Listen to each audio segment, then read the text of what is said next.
할렐루야. 아멘. 우리 여러분들과 인사 나누시겠습니다. 당신의 모습에서 예수님의 얼굴을 봅니다. 당신이 있어서 참 행복합니다. 참 잘하셨습니다. 잘하셨습니다. 할렐루야. 내일이 우리 민족 고유의 명절인 추석입니다.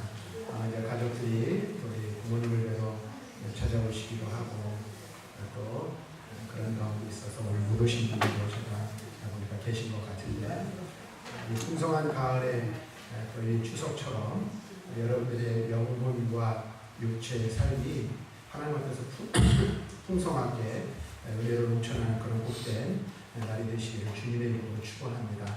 그래서 날마다의 삶이 행복한 삶이 되시길 바랍니다. 지금 계속해서 마태복음 6장 9절부터 13절에 있는 말씀을 가지고 주의 기도에 대한 말씀을 전하고 있습니다. 우리는 이 기도를 늘 해야 하고 또 기도하는 삶을 사는 사람들입니다.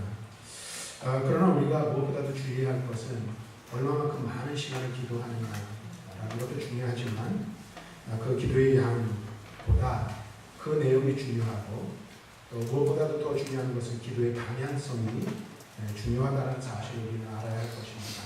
그래서 우리가 무엇을 어떻게 하나님 앞에 간구할 것인가, 어떠한 기도의 방향, 올바른 방향을 우리가 세워서 하나님 앞에 기도하며 나아가야 할 것인가를 우리 기억해야 할 것입니다.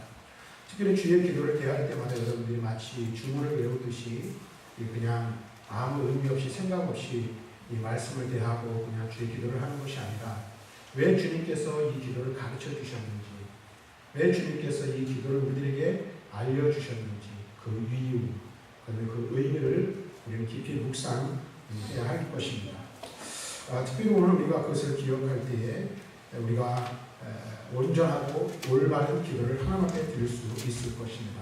그래서 다시 한번 말씀드리지만 기도의 양보다 기도의 내용이 중요하고 무엇보다도 기도의 방향성이 중요하다는 사실을 여러분들 꼭 기억하시기를 바랍니다. 그런 의미에서 주님이 가르쳐 주신 이 기도는 우리에게 온전한 기도의 모범이 되며, 또한 오늘도 주님이 우리에게 가르쳐 주신 이 기도의 내용들을 통해서 우리가 어떻게 기도하는 삶을 살아야 할 것인지를 배우게 됩니다. 그래서 오늘은 가능하면 주의 기도에 대한 부분들을 다 마치려고 하는데요. 우리가 지난주 말미에 그런 말씀을 드렸습니다. 기도의 내용, 주님이 가르쳐 주신 그런 기도의 내용이 어떤 것인지 하나를 우리가 살펴보았죠. 6개의 간구로 기도문은 이루어져 있고 마지막에는 송영으로 기도가 끝마치게 되는 것을 보게 됩니다. 그래서 지난 시간 말미에는 우리의 기도의 대상이 누구이신가 라는 말씀을 드렸습니다. 하늘에 계신 우리 아버지여 라고 예수님께서 우리의 기도를 먼저 가르쳐 주시므로 우리의 기도를 들으시는 분은 하나님 아버지이시다 라는 말씀을 주셨어요. 그리고 그분은 하늘에 계신 분이시죠. 그래서 세상을 초월하시는 능력이 한이 없으신 분이시고 뿐만 아니라 아버지가 되셔서 우리에게 좋은 것으로 더하여 주시는 분이시라고 했습니다. 근데 그 아버지가 나의 아버지일 뿐만 아니라 우리 모두의 아버지라는 사실을 우리는 기억해야 한다는 것입니다. 그래서 우리는 그런 하나님 아버지께 기도해야 한다는 사실을 꼭 기억해야 합니다. 그래서 내 기도를 들으시는, 또 내가 기도하는 그분은 누구예요? 하늘에 계신 우리 아버지이시다는 사실을 알아야 할 것입니다. 그러면서 예수님께서 계속 말씀하십니다. 아버지의 이름이 거룩히 여김을 받으시오며 라고 말씀하시므로 아버지의 이름에 대한 말씀을 해주고 있습니다.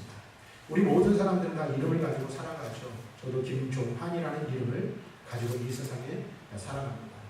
특별히 이제 우리 대한예수교 장로회 총 홈페이지에 들어가면 이름을 가지고 이제 교역자들을 검색할 수가 있는데, 얼마 전에 그냥 어떤 일로 인해서 한번 제 이름을 쳐봤어요. 그랬더니 우리 대한예수교 장로회 활동측 총회 보니까 김종환이라는 목사가 한 4명 정도 있더라고요. 뭐 부목사님들도 있겠지만 담임 목사님들, 특별히 이제 신무하는 목사님들 중에 저를 포함해서 한 4분 정도 축이 있어요. 더 많은 사람이 있죠. 그리고 제 이름 하면은 세상에 믿지 않는 사람들이 저는 이름이 김종환입니다 하면 누구 먼저 떠오를까요? 여러분들은 거룩하셔가지고 잘 이렇게 떠오르지 않는 가수 가수 김종환을 이렇게 먼저 생각들을 하시더라고요. 그래서 이름에는 나름대로의 뭐가 있습니까? 의미가 있어요. 담겨져 있어요. 그래서 김종환이라는 이 이름은 어떻게 보면 그냥 호적에 또는 주민등록상에 기록되어져 있는 이름뿐만 아니라 김종환 하면 그 사람의 이미지, 그 사람의 인격, 그 사람의 삶, 이 모든 것들이 떠올리게 되어 있어요. 그래서 김종환 목사 하면 이런 사람이라는 거죠. 그래서 이름에는 그 존재의 인격을 담고 있고 존재의 인격이 그 이름 안에 나타나져 있는 것을 보게 됩니다. 다시 말하면 하나님의 이름에도 마찬가지라는 거예요.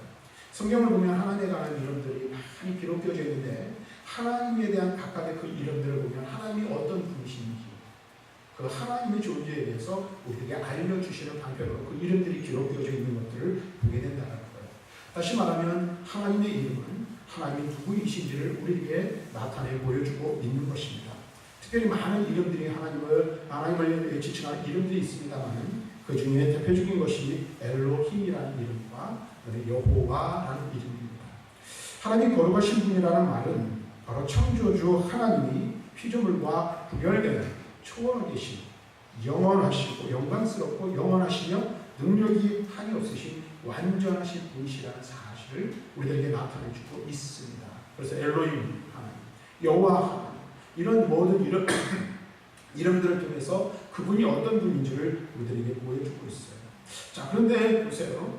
하나님은 아빠이시기 때문에 친근감을 가지고 나아가지만 한편으로 우리가 기억해야 할 것이 있어요. 그분은 어떤 하나님이십니까? 우리의 아버지 되시는 하나님이실 뿐만 아니라 거룩하신 하나님, 전능하신 하나님이시라는 사실을 우리는 기억해야 돼요.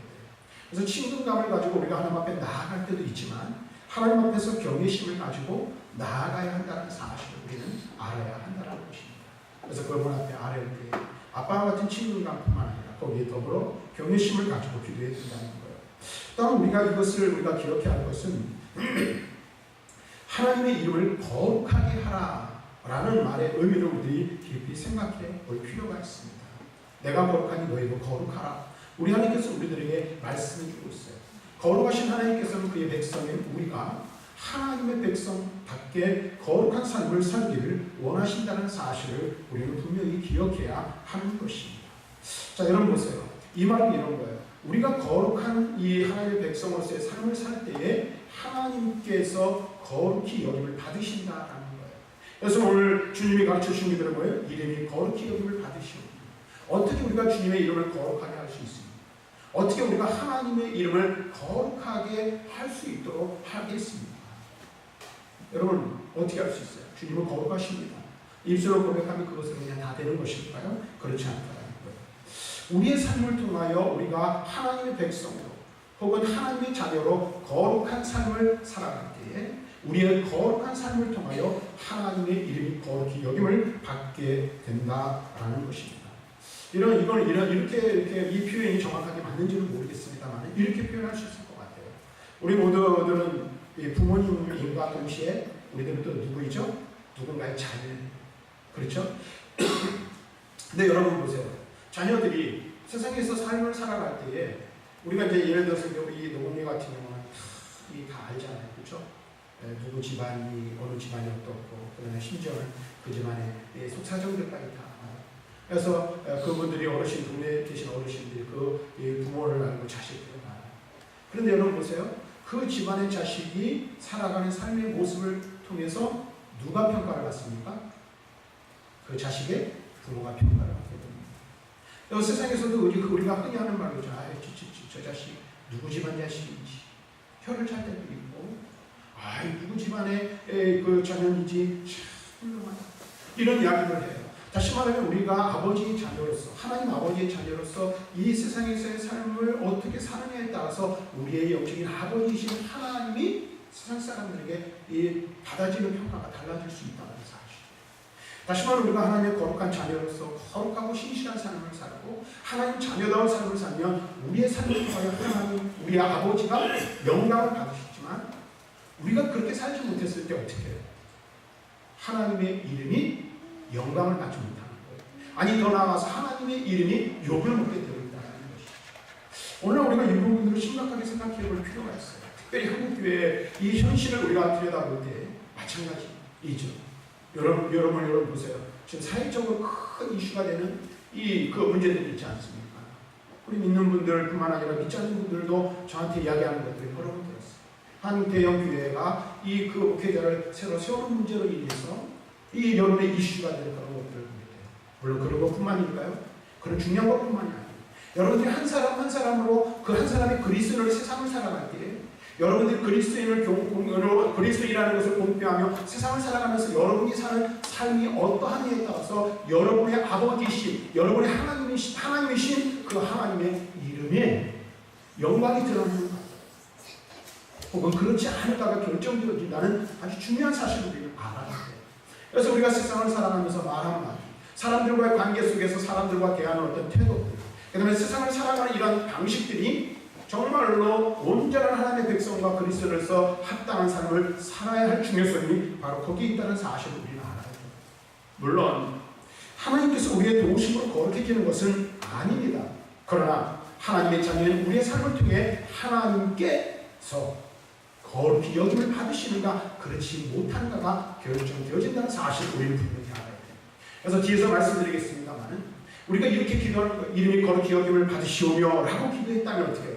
그분의 이름이 거룩해지도록 우리의 삶을 통하여 그와 같은 삶을 살아내어야 한다는 사실을 우리는 꼭 기억해야 할 것입니다. 그래서 그 뒤에 이어지는 게 뭡니까? 아버지의 나라에 대한 강조가 나와요. 나라가 임하시오며 라고 말하고 있어요. 근데 이 말은 다르게 좀 해석을 하면 이런 거예요. 당신의 나라가 오게 하소서. 하나님의 나라가 임하게 하소서라는 그런 것으로 우리가 해석하고 말할 수 있습니다. 하나님의 나라는 무엇을 말합니까? 하나님의 나라가 이 땅에 임한다는 것은 무엇을 의미하는 것일까요? 하나님의 나라는 하나님의 통치의 개념으로 하나님이 왕으로서 통치하는 나라가 오게 해달라는 기도입니다. 하나님이 왕으로 통치하실 때 우리의 구원과 우리의 모든 필요가 채워진다는 사실을 우리는 알아야 하는 것입니다. 그래서 이 나라가 임하옵시며라는 이 기도에는 세 가지 중요한 의미가 담겨져 있어요. 첫째는 이 기도는 주님이 나의 삶을 다스려달라는 기도이기도 한 것입니다. 주님의 통치가 나의 삶을 통해 이루어져야 한다는 것을 가르쳐주고 있는 기도입니다. 예수를 영접하여 구원받은 사람은 이미 하나님 나라가 그 사람에게 임한 줄로 믿습니다. 그래서 그 사람은 하나님의 거룩한 백성이 되는 거예요. 여러분 보세요. 하나님 나라가 임한다는 것은 통치 개념이 임하는데요. 여러분 보세요. 하나님이 다스리시는 그곳이 곧 하나님 나라예요. 다시 말하면 하나님의 다스림을 받는 사람이 있는 그곳이 하나님 나라라는 개념임을 우리는 이해할 필요가 있어요. 다시 말하면 저와 여러분들이 예수 믿고 구원받아 하나님의 거룩한 백성 되고 자녀 되었다면 무엇을 받아야 돼요? 하나님의 통치, 하나님의 다스림을 받는 거예요. 그리고 하나님의 통치와 다스림을 받는 여러분들이 있는 그곳이 삶의 현장이 곧 뭐예요? 하나님의 나라가 되는 줄로 믿습니다. 오늘 여러분 이 사실을 분명히 알아야 돼요. 다시 말하면 그런데 여러분 보세요. 내가 구원받아 하나님의 거룩한 백성 되었음에도 불구하고 하나님의 통치를 받지 않는다면 어떻게 될까요? 하나님 나라가 내 삶의 현장에 임하여지지 않는 거예요. 그러니까 여러분들이 하나님의 거룩한 백성이라는 사실을 인식하시고 여러분들이 하나님의 통치와 하나님의 다스림을 받아 살아가는 삶의 현장이 하나님 나라가 된다는 거예요. 그래서 나라가 임하시오며 라고 여러분들이 기도할 때는 뭐예요? 내가 하나님의 통치를 받아 하나님의 다스림을 받으며 살아가고 내가 사는 삶의 현장이 하나님 나라가 되게 하겠다고 고백하는 것이 되어야 한다는 것입니다. 두 번째는 어떤 의미가 있냐면 하나님 나라가 확장되기를 위하여 기도해야 한다는 사실입니다. 우리가 하나님 나라를 어떻게 확장할 수 있을까요? 하나님 나라의 개념은 하나님의 통치, 하나님의 다스림이 임하는 것이라고 했어요. 근데 하나님의 통치, 하나님의 다스림을 누가 받습니까? 하나님의 거룩한 백성이 받는 거예요. 그렇죠?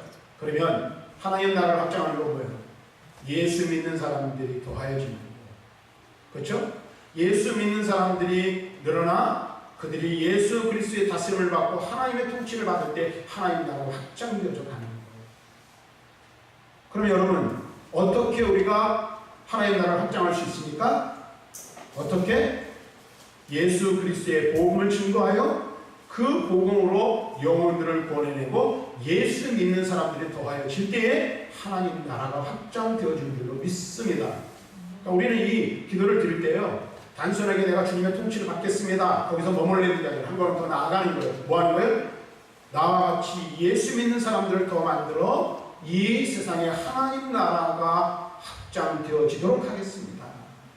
이런 마음으로 기도해야 된다는 거예요. 그 다음에 세 번째는 제 힘으로 영원한 하나님 나라가 실현되기를 위하여 기도하는 거예요.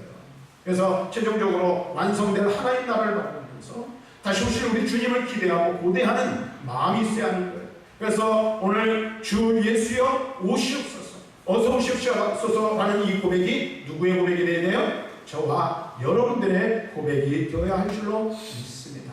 그래서 이 나라의 임하옵시며가 단순하게 그냥 하나님 나라가 어떻게 임하는지 이런 것이 아니라 구체적으로 우리에게 말씀해주고 있음을 우리는 알아야 되고요.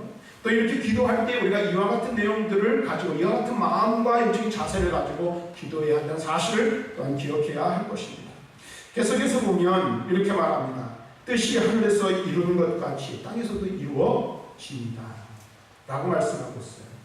이것은 무엇을 말합니까? 아버지의 뜻이 이 땅에 이루어지기를 간구해야 할 것을 말씀해주고 있어요. 다시 말하면 우리가 기도하는데 이루어져야 할 것은 하나님의 뜻이고 그 뜻이 이루어져야 할 장소는 어디입니까? 이 땅이고 그 뜻이 이루어지는 방법은 하늘에서 이룬 것 같이 땅에서도 이루어지는 것이다 라고 말하고 있습니다. 그런데 여러분 한번 생각해 보십시오. 이 땅에 누가 왕노릇합니까? 땅에서는 사탄이 왕노릇하며 통치하고 있기 때문에 하나님의 뜻이 방해를 받게 되어 있습니다. 하나님의 통치가 이루어지면 하나님의 뜻이 이루어진다는 사실을 우리는 분명히 알아야 됩니다. 다시 말하면 우리는 하나님의 뜻에 복종하여 하나님의 뜻을 이루어 가야 할 하나님의 거룩한 백성이라는 사실을 기억해야 합니다. 그래서 이 세상을 살아가면서 우리가 먼저 기억해야 할 것은 이 세상의 삶을 사는 우리는 내 뜻을 이루고 내 생각을 이루고 내 목적을 이루는 것이 아니라 하나님 아버지의 뜻을 이루며 그 뜻이 이루어지기를 위하여 기도하는 삶이 바로 우리의 삶이 되어야 한다는 사실을 우리들에게 가르쳐주고 있어요. 그런데 여러분 보세요. 많은 사람들이 이 세상을 살아갑니다. 저와 여러분과 동일한 세상에서 동일한 조건 속에서 동일한 삶을 살아가요. 그런데 저와 여러분들이 세상 사람들과 다른 한 가지가 있다면 그것이 무엇입니까? 뭐가 다르죠? 같은 직장을 다니고 새끼 같은 밥을 먹고 같은 일을 하고 같은 이 공간 속에서 삶을 살아요. 여러분과 제가 뭐가 달라요? 세상 사람들과 우리가 무엇이 다르죠? 다른 것이 있다면 보이지 않지만 우리는 예수 그리스도의 백성, 하나님의 거룩한 백성이라는 거예요. 그럼 여러분 보세요. 세상 사람들은 무엇을 먹을까, 무엇을 마실까, 무엇을 입을까 염려하며 살아가는 거예요. 그들의 삶의 방식과 쫓아가는 삶의 목적을 보면요, 그들이 이루고자 하는 이 모든 것들이 세상에 없어질 것들이라는 사실이에요. 그런데 우리는 무엇을 이루며 살아가고 무엇을 쫓아 살아가야 한다고 말씀하고 있습니까? 하나님의 뜻이 내 삶을 통하여 실현되어지고 이루어지는 삶을 살아야 한다는 거예요. 그래서 요한복음 6장 38절 말씀을 보니까 예수님께서도 이렇게 말씀하셨어요. 내가 하늘에서 내려온 것은 내 뜻을 행하려 함이 아니오 나를 보내신 이의 뜻을 행하려 함이라. 예수님께서 이 땅에 내려오신 이유가 무엇이라고 하셨어요? 자기의 뜻을 행하기 위함이 아니라 자기를 보내신 분 곧 성부 하나님의 뜻을 이 세상에 이루기 위해서 오셨다고 말하고 있어요. 우리가 그리스도를 이 세상을 살아간다는 것은요, 내 뜻과 내 목적, 내 목표, 그 다음에 내 삶에 내가 원하는 어떤 것들을 이루기 위해서 살아가는 것이 아니라 나를 통하여 이루시고자 하는 하나님의 거룩하신 뜻을 깨달아 그 뜻을 실현하고 그 뜻을 이루며 살아가려고 해야 한다는 사실입니다. 그래서 성경은 말씀하죠. 제가 이 주의 기도를 설교하면서 말씀드렸어요. 이 주님이 가르쳐주신 이 기도는 뭐예요? 하나님의 나라와 하나님의 의를 구하는 거예요. 너희는 먼저 그의 나라와 그의 의를 구하라. 먹든지 마시든지 무엇을 하든지 다 하나님의 영광을 위하여 하라. 우리의 삶을 통하여 이루어야 할 것, 우리가 구해야 할 것은 내 뜻을 이루는 것이 아니라 하나님의 뜻을 이루는 것입니다. 우리는 예수님과 같이 내 뜻을 하나님의 뜻에 온전히 그러므로 복종시킬 수 있어야 하는 것입니다. 그 다음에 계속해서 말씀을 보면 오늘 우리에게 용할 양식을 주시옵고 말씀을 드렸어요. 6개의 강구가 되어 있는데 앞에 3가지는 하나님을 위한 것이고 뒤에 3가지는 우리를 위한 거예요. 자, 오늘 하루를 위한 육신의 양식, 이것을 다시 말하면 빵이나 떡, 우리나라로 이렇게 표현하면 뭐예요? 밥을 달라는 것이죠. 근데 마틴 루터라는 종교개혁자는 이 강구를 이렇게 말했어요. 물질 세계에 필요한 모든 것을 의미한다라고 해석하였습니다. 오늘이란 오늘을 위한 양식을 구하는 기도예요. 지금 내게 필요한 것이죠. 그리고 일용할 이란 필요한 양식으로 보는 게 좋다는 거니까 지금 내게 필요한 양식을 구하는 기도라는 것입니다. 그러니까 날마다 우리에게 그날에 필요한 양식을 그날 주시기를 위하여 기도하라는 것입니다. 이 말은 다시 말하면 최소한의 필요한 양식만을 구하는 기도라는 사실을 우리는 알 수 있습니다. 이제 여러분들 내일 명절이죠. 기대가 되십니까? 어떻습니까? 자녀들도 오고 또 가족들이 모이면 전도 붙이고 잡채도 하고 그다음에 고기도 이렇게 찜도 하고 그래서 상다리 그냥 쉬어지게 아주 이렇게 풍성하고 푸짐하게 여러분들 먹을 맛있는 음식들이 기대가 되십니까? 근데 오늘 이 주기도문에서 오늘 우리에게 일용할 양식을 주옵소서 이 말은 진수성찬을 의미하는 게 아니라는 사실입니다. 우리는 때때로 그러죠. 무언가 구할 때 풍성하게 넘치도록 그렇게 가는 거예요. 근데 우리 주님 우리에게 가르쳐 주시는 것은요, 그런 강구가 아니라는 사실을 우리는 알 수 있어요. 여기서 말하는 건 뭐예요? 오늘 우리에게 일용할 양식을 주옵시고 라는 이 말은 최소한의 필요한 양식, 먹을 수 있는 양식을 의미하는 거예요. 이것은 또 다른 말로 하면 꼭 필요한 만큼만 달라는 거죠. 이 성경이 우리에게 가르쳐주는 진리예요. 잠언 30장 8절 말씀에 보니까 잠언 기자는 이렇게 고백합니다. 나를 가난하게도 맛이 없고 부하게도 맛이 없고 오직 필요한 양식으로 나를 먹이시옵소서. 근데 여러분 보세요. 또 하나 우리가 기억해야 될 게 있어요. 이 주기도문을 보면은요, 계속해서 말씀드리지만 나라는 말을 사용하고 있지 않다라는 거예요. 여기 보니까 뭐라고 해요? 나에게 일용할 양식을 주시옵고가 아니라 뭐라고 말해요? 우리에게 일용할 양식을 달라고 기도하고 있다는 거예요. 날마다 우리의 공급하심을 우리는 하나님의 공급하심을 의지하며 살아가야 합니다. 이스라엘 백성은 광야 생활을 할 때 하늘의 만나를 하나님께서 주셨어요.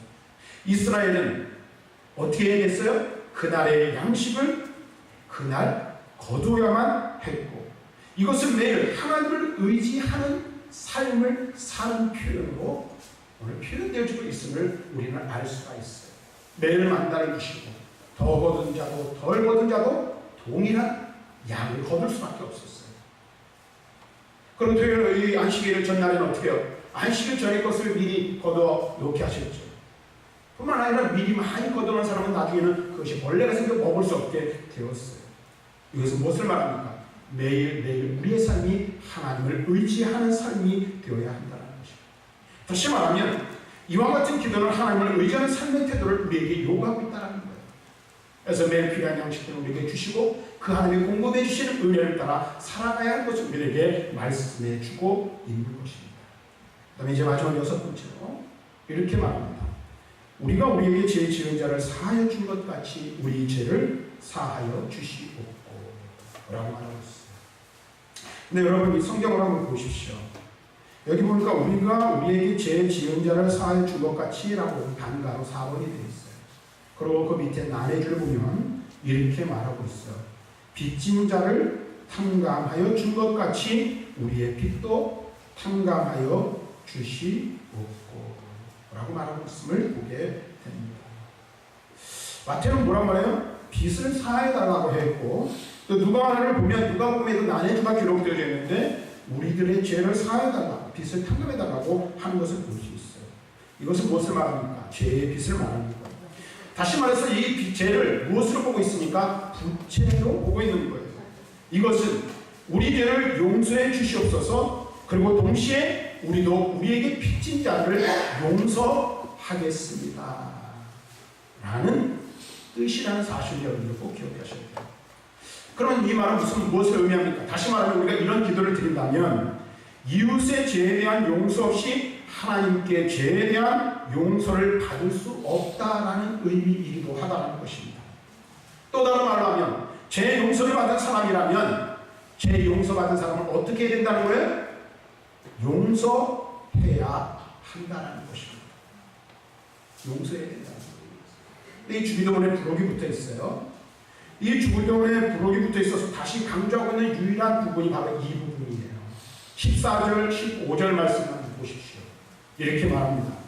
너희가 사람의 잘못을 용서하면 너희 하늘 아버지께서도 너희의 잘못을 용서하시려니와 너희가 사람의 잘못을 용서하지 아니하면 너희 아버지께서도 너희 잘못을 용서하지 아니하시리라. 마태복음 18장 21절 이하의 말씀을 보면 베드로 사도가 예수님께 질문합니다. 사람을 몇 번이나 용서해야 됩니까? 근데 여러분들이 잘 아시죠? 70번씩 7번이라도 용서해야 됩니다. 그러면서 예수님께서 주신 이야기가 있어요. 그게 뭐냐면 1만 달란트 빚진 자에 관한 이야기입니다. 그 이야기에서도 동일한 교훈을 우리에게 주시고 있어요. 우리는 죄 용서해달라고 기도를 많이 합니다. 우리의 죄를 사해달라고 기도 많이 합니다. 그러면서 우리는 어떻게 해요? 우리에게 잘못한 누군가를 용서하는 일을 하지 않는다면 이 기도가 온전해질 수 없다는 거예요. 내가 주님께 용서함을 받았고 주님께 용서해달라고 기도한다면 나 또한 어떻게 돼요? 나에게 잘못한 누군가를 용서하는 삶의 자리에 나아가야 한다는 사실을 우리들에게 가르쳐주고 있는 거예요. 그래서 신앙 공동체에는 형제의 죄를 함께 짊어지고 함께 기도하는 공동체라는 사실을 우리는 알아야 돼요. 그래서 야고보는 야고보서 5장 16절에 말합니다. 그러므로 너희 죄를 서로 고백하며 중약하고 서로 기도하라. 이렇게 말합니다. 마지막 시험에 들지 않게 기도하라고 말하고 있죠. 여기서 시험은 미래의 시험을 말하는 거예요. 죄 용서에 대한 기도는 이미 과거에 대해 지은 죄에 대한 기도라면 6번째 기도는 죄를 짓지 않기 위한 기도임을 알 수가 있어요. 여러분 보세요. 시험은 죄를 짓도록 하는 유혹이라는 사실을 여러분들이 알아야 돼요. 여러분 그래서 유혹에서의 승리를 우리는 이 기도에서 간과하고 있는 거예요. 제가 그런 말씀을 여러 번 드렸죠. 시험은 누구나 나가요. 근데 시험은 죄가 아닙니다. 근데 시험에 넘어가면 그게 죄가 되는 거예요. 시험은 하나님께로부터도 오고 마귀로부터 옵니다. 근데 어떻게 된다고 했어요? 시험은 어떻게 돼요? 무조건 이겨야 하는 것입니다. 오늘 우리가 분명히 그것을 알아야 돼요. 사탄의 유혹에 빠지지 않게 보호하시고 사탄에게 구출해 달라고 간구하는 것입니다. 이것은 하나님의 통치가 임해서 사탄의 통치를 받지 않게 달라는 현재적인 간구임을 알 수가 있습니다. 그리고 마무리를 나라와 권세와 영광이 아버지께 영원히 있사옵나이다. 하나만 더 말씀드리고 말씀 정리하겠습니다. 여기 보면 하늘에 계신 우리 아버지로 시작해서 아버지로 이 기도가 마치고 있다는 것을 알 수가 있습니다. 그리고 맨 마지막에 뭐예요? 아멘이라는 겁니다. 여러분 잘 아시죠? 아멘은 어떤 뜻이죠? 진실로 그러합니다. 그대로 이루어지기를 바랍니다. 응답을 바랍니다 라는 뜻으로 되어 있습니다. 그래서 여러분들 한 가지 주의할 것은 대표기도를 할 때 장로님들도 나오셔서 대표기도를 했어요. 근데 이거 하다가 아무나 안 하고 가만히 있어요. 그럼 함께 기도에 동참한 게 아니에요. 아멘 하면 그 기도에 내가 함께 동참하여 하나님께 나아가는 거예요. 그럼 아멘 했으면 무엇을 믿어야 할까요? 응답을 믿어야 할 줄로 믿습니다. 여러분들 기도했어요. 그럼 하나님께서 우리 기도를 반드시 들으시고 응답하신다는 사실을 믿어야 하는 것입니다. 그래서 오늘 마무리하면서 주의 기도를 통해 다시 한번 우리가 하나님 앞에서 어떻게 기도의 삶을 살아야 할 것인가, 어떻게 우리는 올바르고 온전한 기도의 생활을 할 것인가, 기도의 자리에 나아갈 것인가 다시 한번 새겨보시고 여러분들이 주기도문을 배울 때마다 또 이 말씀을 암송할 때마다 이 기도가 담고 있는 내용들을 깊이 묵상하는 저와 여러분들이 되길